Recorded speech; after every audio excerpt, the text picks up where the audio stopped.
Johnny Blunt McNally wasn't just known for his jaw-dropping skills on the field.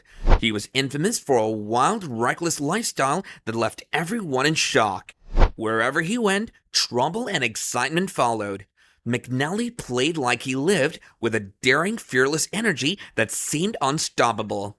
Johnny Blunt McNally wasn't your average football player.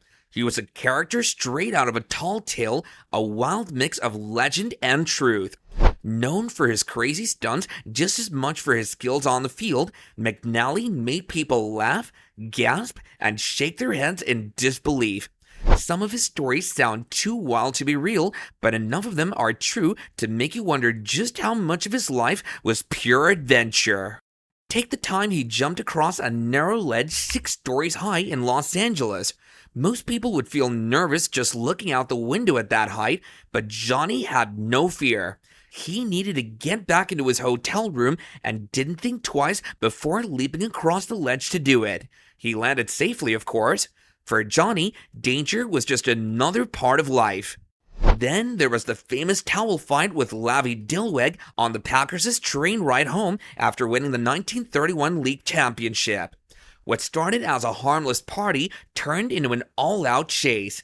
Lavi, a huge guy, got mad at Johnny during the fight and came after him. Johnny ran, but Lavi cornered him at the back of the train.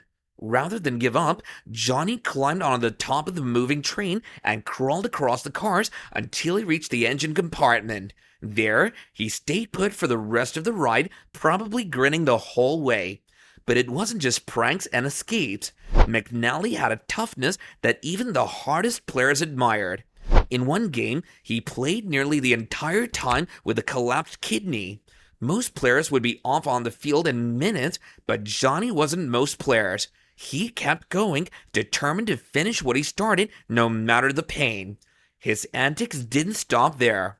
Once, while crossing the Pacific Ocean on the SS Mariposa for a game in Hawaii, he decided to try some chin-ups on the ship's flagpole. It wasn't exactly the safest place for a workout, and sure enough, he needed to be rescued by his teammates when things got shaky. For Johnny, life was one big dare, and he was always ready to take the risk. Traveling to training camp? Why pay for a ticket when you can ride the blinds between the train cars? Johnny often skipped the fare, earning himself the nickname the Vagabond Halfback. He never let little things like paying for transportation get in his way. McNally was a man who liked to keep people guessing. In one game, he ran a stunning 50-yard touchdown off a lateral pass from his quarterback, Red Dunn. Later in the game, Dunn called for the same play, but this time, Johnny just grinned and lateraled the ball back to him. He loved to keep things unpredictable. Back in Chicago, curfew didn't mean much to Johnny either. Instead of sneaking out quietly, he climbed down the face of a hotel to escape, then recited poetry to the ladies gathered below. He was also famous for climbing up on bar tables and hotel ledges to belt out Galway Bay. To Johnny, life wasn't just about living, it was about making a scene. His antics even reached into business decisions. Once, Johnny passed on the chance to buy an NFL franchise for $1,200. Today, that might sound like a crazy missed opportunity, but back then, owning a team wasn't the golden ticket it is now. Besides, Johnny probably figured he had better things to spend his money on, like a night out on the town. One time, McNally had a wild night of wine, women, and song, and ended up missing the team train. Most players would panic, but not Johnny.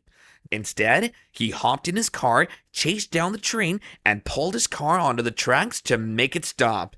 As crazy as it sounds, he didn't even get fined or suspended. After all, he was also the coach at the time.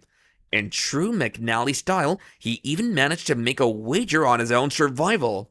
When his friend, former boxer Augie Ratner, jokingly advertised his own funeral in the newspaper, Johnny wrote to him, "I'll be sad when you're dead," and made a bet on who would outlive whom. He proposed that the loser pay the winner $1,000. Ratner accepted, and they both wrote the request into their wills. Johnny ended up winning that bet outliving his friend by 6 years and adding yet another chapter to the book of his unforgettable life. He grew up in New Richmond, Wisconsin, one of six children. By age 14, McNally had already graduated from high school, a rare feat at that age. While he didn't play sports in high school, college was a different story. He attended St. John's University in Minnesota, where he quickly became a standout in nearly every sport he tried: football, baseball, basketball, and track. Yet, he wasn't satisfied and set his sights on the famous football program at Notre Dame. In 1926, McNally transferred to Notre Dame, dreaming of making a name for himself with the Fighting Irish. But that dream was short-lived, as he left before he could play even a single down. Instead, he joined the rough-and-tumble world of semi-professional football, a path that would set the stage for his NFL career. He didn't officially finish his degree until 1946, after he had already retired from football. In 1922, while working for a newspaper in Minneapolis, he heard there was money to be made playing for a semi-pro team, but he didn't want to risk losing his amateur status in case Notre Dame ever took him back, so he decided to use a fake name. As he rode with his friend Ralph Hansen on his motorcycle to try out for the team, they passed a theater marquee showing a movie titled Blood and Sand, starring Rudolph Valentino. McNally called back to his friend, "That's it, I'll be Blood and you be Sand," and from that moment, Johnny Blood McNally was born. McNally's professional football career kicked off in 1925, and he began a tour of different NFL teams that would last for 14 seasons. He bounced around the league, playing for the Milwaukee Badgers, the Duluth Eskimos, the Pottsville Maroons, the Pittsburgh Pirates, and most famously, the Green Bay Packers. His nickname, the Vagabond Halfback, fit perfectly as he moved from one team to another, playing the game with a heart of reckless abandon that reflected his personality. In 1928, while playing for the Pottsville Maroons, McNally had one of his more legendary games.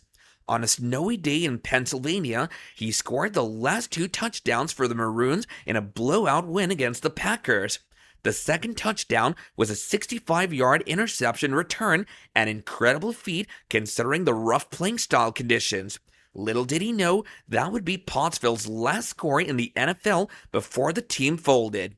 After Pottsville, McNally joined the Green Bay Packers in 1929, where he found a more permanent home and helped lead them to victory. The Packers dominated the league, winning 3 consecutive championships from 1929 to 1931 and another one in 1936. McNally's speed, agility, and incredible knack for big plays made him one of the most electrifying players on the team. At 6 foot 1 inches and 185 pounds, he was tough to bring down, and he had an almost magnetic connection with the ball. Fans loved watching him because they never knew what he'd do next. McNally's contract with Packers coach Curly Lambeau was classic Johnny Blood. Lambeau offered him $110 a week if he agreed to stop drinking after Wednesday night, but only $100 if he didn't. McNally, honest as always, took the $100 deal. Later, Lambeau supposedly upped it back to $110 just for being so forthright. It was these kinds of small moments that added layers to McNally's personality, making him a favorite among teammates and fans alike. In 1937, McNally took on the role of player coach for the Pittsburgh Pirates, hired by team president Art Rooney. He brought his unique energy and charisma to the team, but the results were mixed. His first season saw the Pirates finish with a 4-7 record, which is good enough for 3rd place in their conference. However, the next year was a struggle, with the team going 2-9. McNally's unpredictable nature followed him into his coaching career. During one game in 1938, the Pirates were set to play against the Philadelphia Eagles in Charleston, West Virginia. But as kickoff approached, McNally was nowhere to be found. Word eventually got out that he was on the West Coast watching a game at the Rose Bowl. When reporters asked him why he wasn't with his team, he reportedly shrugged and claimed that the Pirates had an open date. The scoreboard, of course, told a different story. Art Rooney joked later, "I was going to fire him, but the players loved him so much." Despite his charm, the Pirates didn't find much success under McNally, and by 1939, after a rough start to the season, he resigned as head coach. In his 3 years with the Pirates, they managed only a 7-25-1 record. Yet Art Rooney would later recall him as the most memorable character he'd ever known in his football career.